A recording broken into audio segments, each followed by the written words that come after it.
Motivación a la lectura y la escritura. Quizás algunos de vosotros penséis que este tema se sale un poquito de la asignatura, pero con la experiencia de varios años me doy cuenta de que no es así. Cada curso me llegan peticiones de consejo de varios profesores para motivar a sus estudiantes a leer, especialmente aquellos docentes que ya llevan un poco de rodaje, y sobre todo los que trabajan con niños y adolescentes, pero no solo. Y como este tema tiene mucho que ver con la afectividad en el aula, he preferido haceros llegar una presentación locutada para acercarme un poquito más a vosotros e intentar contagiaros mi entusiasmo por este tema. Ahora, a ver si lo consigo.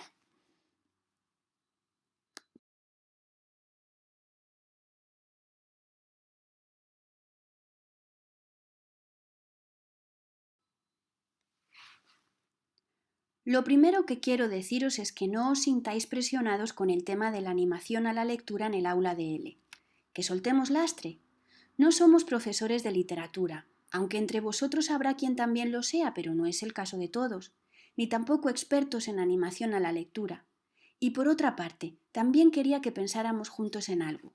Todos los participantes en este curso somos magníficos lectores. ¿Y somos lectores de todos los géneros o solo de algunos? ¿Por qué les pedimos a los estudiantes que sean algo que nosotros mismos no somos? ¿Cuántas veces, además, habremos llevado al aula un texto que nos aburría a nosotros mismos? Primer error. Llevemos solo aquello en lo que creamos, aquello que nos interese o nos divierta, o al menos nos haga cierta gracia para poder comunicarlo. Y segundo error, no nos lamentemos de que nuestros estudiantes sean malos lectores en su lengua materna. Y no lo pongamos como excusa. A veces encontrarse a alguien virgen en una materia supone tener enfrente un espíritu abierto a cualquier aventura y sin prejuicios. Aprovechémoslo.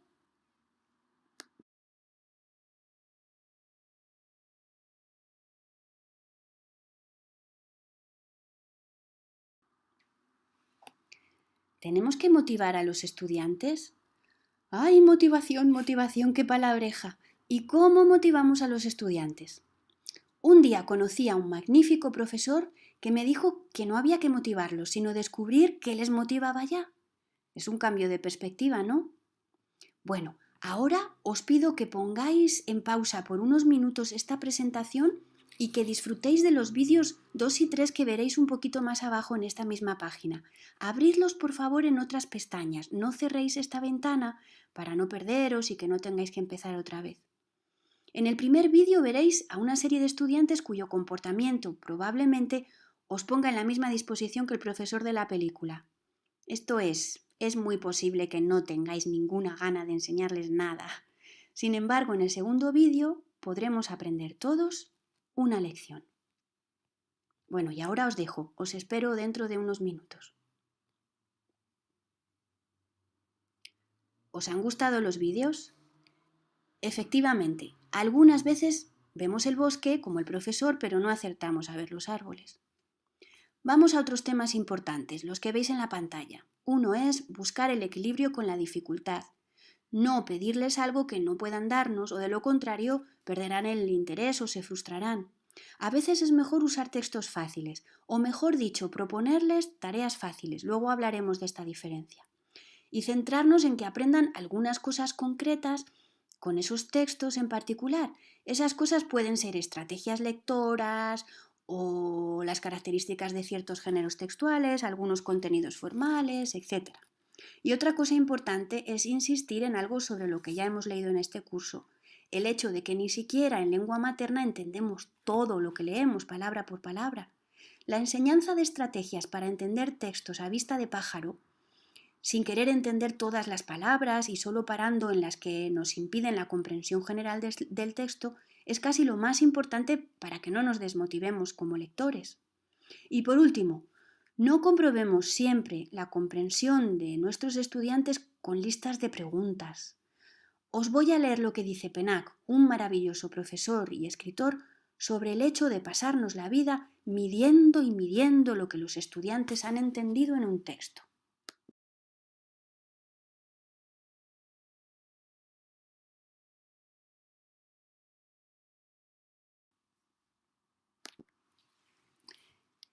Dice así: si, como se dice, Mi hijo o mi hija, los jóvenes no aman la lectura, y el verbo es exacto porque se trata de una herida de amor. No hay que acusar a la televisión, ni a la modernidad, ni a la escuela, o a todo eso si se quiere, pero solo después de habernos planteado una pregunta primordial. ¿Qué hemos hecho del lector ideal que era en los tiempos en que nosotros interpretábamos a la vez el papel del narrador y del libro? Enorme traición. Formábamos él, el relato, y nosotros una trinidad cada noche reconciliada. Ahora él se encuentra solo delante de un libro hostil. Antes la ligereza de nuestras frases le liberaba de la pesadez. Ahora el indescifrable hormigueo de las letras ahoga hasta sus tentaciones de sueño. Antes lo iniciábamos en el viaje vertical. Ahora él se ha aplastado por el estupor del esfuerzo. Antes lo dotábamos de ubicuidad. Ahora está atrapado en su habitación, en su clase, en su libro, en una línea, en una palabra. ¿Dónde se ocultan, pues, todos aquellos personajes mágicos? Aquellos hermanos, aquellas hermanas, aquellos reyes, aquellas reinas, aquellos héroes tan perseguidos por tantos malvados y que lo aliviaban de la preocupación por sí mismo llamándolo en su ayuda. ¿Es posible que tengan algo que ver con esas huellas de tinta brutalmente aplastadas que se llaman letras? ¿Es posible que aquellos semidioses hayan sido desmigajados hasta ese punto, reducidos a eso, a tipos de imprenta, y el libro convertido en ese objeto? Curiosa metamorfosis, lo contrario de la magia. Sus héroes y él sofocados conjuntamente en el mudo espesor del libro. Y no es la menor de las metamorfosis este empecinamiento de papá y mamá en querer, como la maestra, hacerle liberar este sueño aprisionado. «Vamos, ¿qué le ha pasado al príncipe, Estoy esperando». Esos padres que jamás, cuando le leían un libro, se preocupaban por saber si había entendido que la bella dormía en el bosque porque se había pinchado con la rueca y Blancanieves porque había mordido la manzana. Las primeras veces, además, no la había entendido en absoluto. Había tantas maravillas en aquellas historias, tantas palabras bonitas y tanta emoción. Se aplicaba al máximo en esperar su pasaje preferido, que él mismo recitaba en su interior, llegado el momento. Y después venían los otros, más oscuros, donde se anudaban todos los misterios. Pero poco a poco lo entendía todo, absolutamente todo, y sabía perfectamente que si la bella dormía era a causa de la rueca y Blancanieves debido a la manzana. «Repito la pregunta, ¿qué le ocurrió al príncipe cuando su padre lo expulsó del castillo?» Insistimos. «Dios mío, no es concebible que este chiquillo no haya entendido el contenido de estas 15 líneas. 15 líneas no son la travesía del desierto». Ay, éramos su cuentista y nos hemos convertido en su contable. «Pues ahora nada de televisión». Vaya, sí, la televisión elevada a la dignidad de recompensa y como corolario la lectura rebajada al papel de tarea. Esta ocurrencia es nuestra.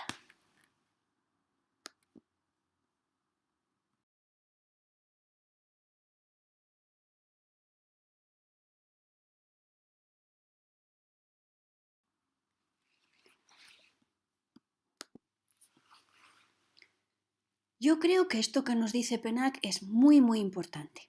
Sin embargo, seguro que algunos de vosotros estará pensando que como profesores no nos queda otra que comprobar si los estudiantes han entendido lo que han leído. De acuerdo, pero hay otras formas. Por ejemplo, los escritores deben ser previamente lectores motivados. Esto es una idea. Es decir, si queremos comprobar que unos lectores han entendido un texto, convirtamos su contenido en imprescindible para resolver una tarea final significativa. Al producir sus textos escritos, y estoy pensando ahora que también podrían ser orales, claro, comprobaremos cuánto han entendido. Por otro lado, y dentro de este aprendizaje basado en la acción que os acabo de presentar, según los distintos estudiantes buscaremos distintas dinámicas. Por ejemplo, para aquellos que disfrutan con los debates y las discusiones, podemos proponerles dilemas como el del cuento de Otja y los pinchos, que vais a ver más abajo. Y para los que disfrutan moviéndose, tocando materiales, riendo, sintiendo, ¿qué tal una canción que nos motive y nos dé ideas para una despedida de fin de curso, diciéndole adiós a nuestros compañeros con buenos deseos escondidos en aviones de papel, como en el vídeo que vais a ver? Es solo una idea. A vosotros se os van a ocurrir 1000 más y mejores cuando veáis esa presentación de Odia y el vídeo 4 que os propongo más abajo. Así que otra vez os ruego que pongáis en pausa esta presentación y que abráis los enlaces en otras pestañas. Nos vemos en unos minutos.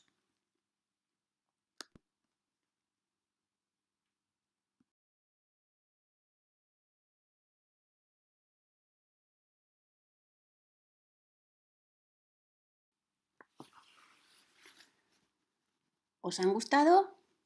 Bueno, ¿y es que os gusta echar la imaginación? Pues juguemos a cambiar de género los textos. A algunos estudiantes les encantan las novelas gráficas, los cómics. Podéis proponerles después que hagan un cuento corto a partir de ellos, o un artículo periodístico a partir de un cuento, o si son artistas pueden partir de otros géneros para terminar haciendo ellos un cómic. Cualquier dirección es buena. Y si os gustan las canciones de amores complicados, leed la letra de una canción de Ismael Serrano, que os he puesto en un enlace más abajo, y haced en clase un concurso de segundas versiones para la misma historia. Con otras canciones también se pueden terminar algunos finales que no aparecen explícitos en ellas, o jugar de otras 1000 maneras, seguro que se os ocurren. Os espero otra vez. Parad el vídeo y id a ver la web de Ismael Serrano, por favor.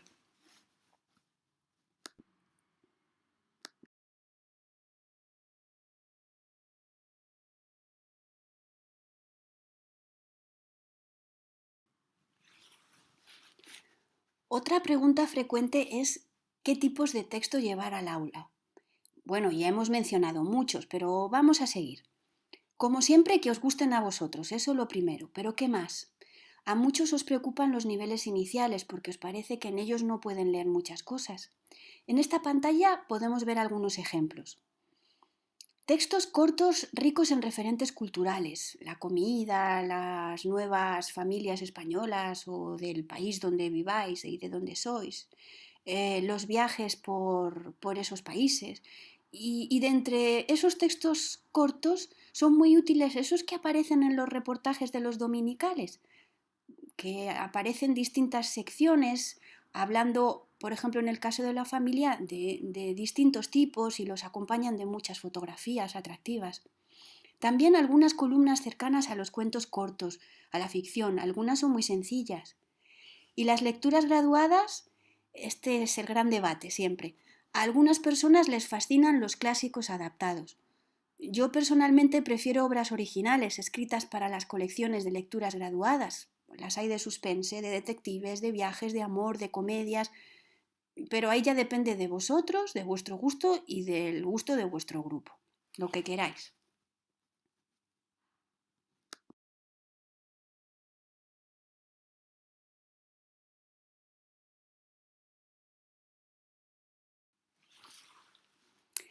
Y específicamente con los jóvenes y con los niños, bueno, lo primero es que les encanta competir, o al menos a la mayoría, no a todos, es verdad, habrá que llevar al aula un poquito de lo que les interesa a cada uno, pero en general les gusta mucho el juego. También les gusta identificarse con personajes que tengan sus mismas preocupaciones y sus mismos miedos. Y si sois hábiles, podéis haceros los tontos, como si nunca hubierais sido adolescentes o niños, y dejarles que ellos os descubran el mundo a través de sus ojos, que os traduzcan, como tontos adultos que somos, comillas, comillas, los sentimientos de los personajes sobre los que han leído. También les encantan los autores subversivos, los que dicen palabras prohibidas, no demasiados, por favor, los que son traviesos y divertidos. ¿Os imagináis una clase de niños con la canción del siguiente vídeo?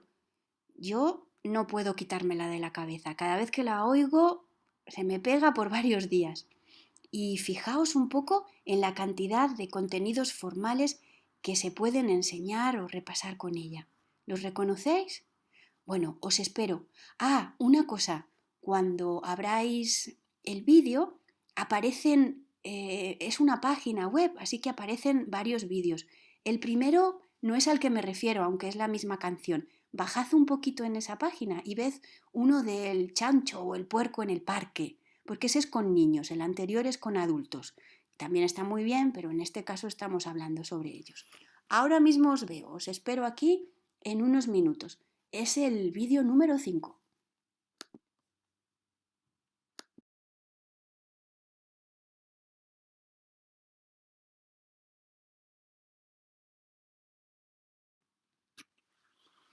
Y si seguís preocupados por qué hacer con los niños, por favor, leed este libro maravilloso de Elena Fortún, la autora de los libros de Celia. ¿Los conocéis? En él analiza los tipos de texto que les gustan a los niños según su edad. Es cierto que algunos de los textos que ella propone pueden no sernos útiles para los niños actuales, pero sí lo que explica de la psicología de los niños junto a esos textos. Y en general es un libro precioso, lleno de poesía y delicadeza, que os va a inspirar a vosotros a buscar otras cosas que les puedan interesar.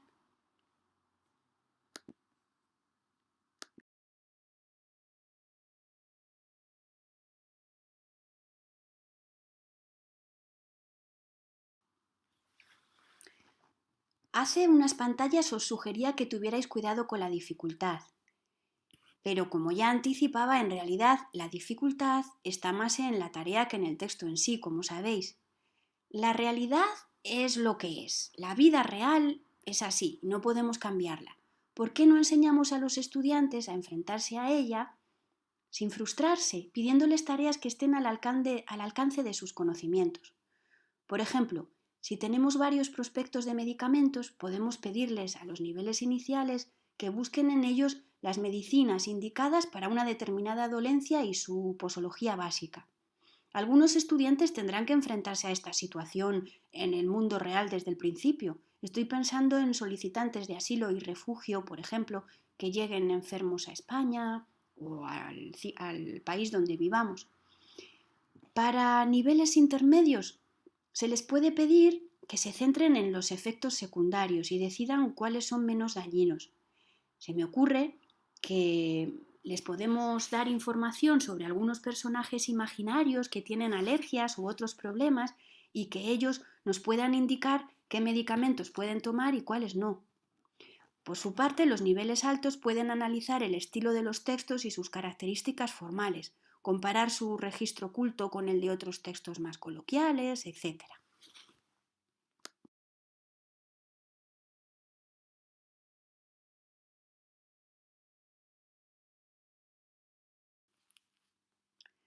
Otra cuestión sobre la que me preguntan los profesores a veces es por el hecho de llevar la poesía a clase.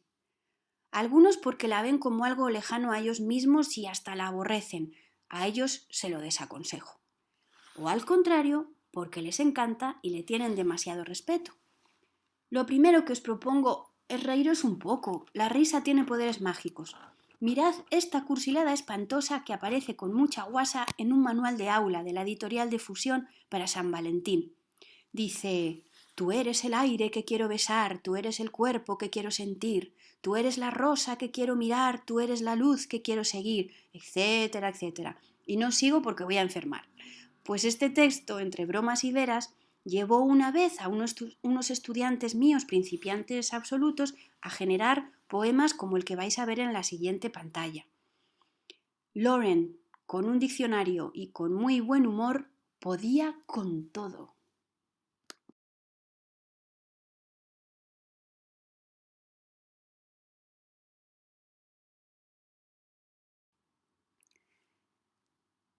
Escribió esto: tú eres la galleta que quiero comer, tú eres la montaña que quiero escalar, tú eres la canción que quiero cantar, quiero tener mi vida contigo porque tú eres mi luz. Bueno, pues así, muerta de risa, Lauren escribió su texto y le motivó muchísimo. Pensad que eran estudiantes principiantes absolutos que llevaban apenas unas semanas en clase y vieron que eran capaces de generar textos y les entraron muchísimas ganas de seguir aprendiendo.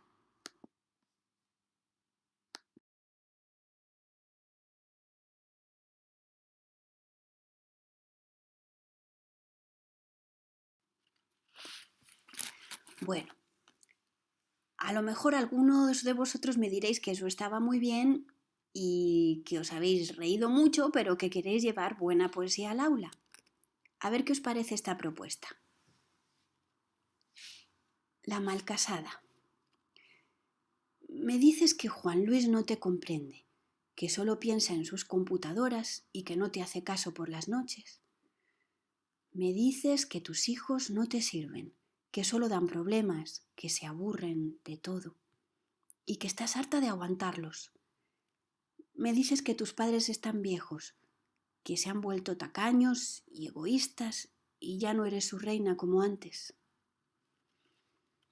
Me dices que has cumplido los 40 y que no es fácil empezar de nuevo, que los únicos hombres con que tratas son colegas de Juan en IBM y no te gustan los ejecutivos. ¿Y yo?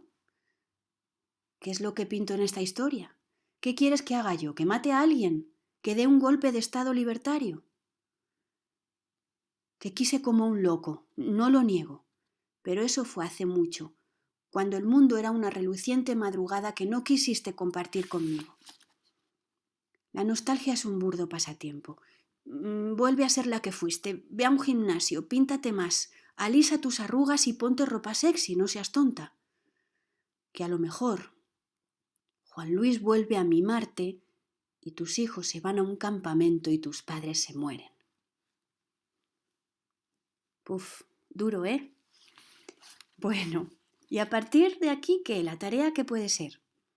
Se me ocurre, para los estudiantes con menos nivel, una lista de los problemas de la mujer y unos pequeños consejos sencillos y breves a cada uno de ellos.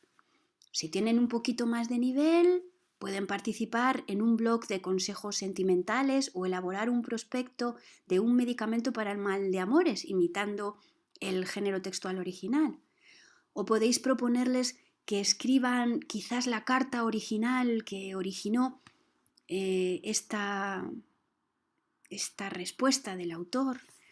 O también pensar en la misma historia, pero escrita por la mujer o por Juan Luis, el marido, o por los padres o por los hijos. O podéis pedirles una respuesta a esto que le dice su enamorado todavía. O tal vez les podéis proponer que imaginen la historia de cómo se conocieron el autor y la malcasada. Las opciones son interminables, pero sobre todo, pasadlo bien.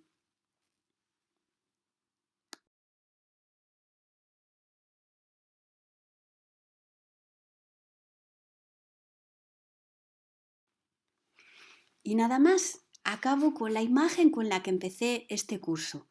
Ya sabéis dónde estoy, para lo que queráis, al otro lado del correo. Y hasta siempre, profesores, ha sido un placer.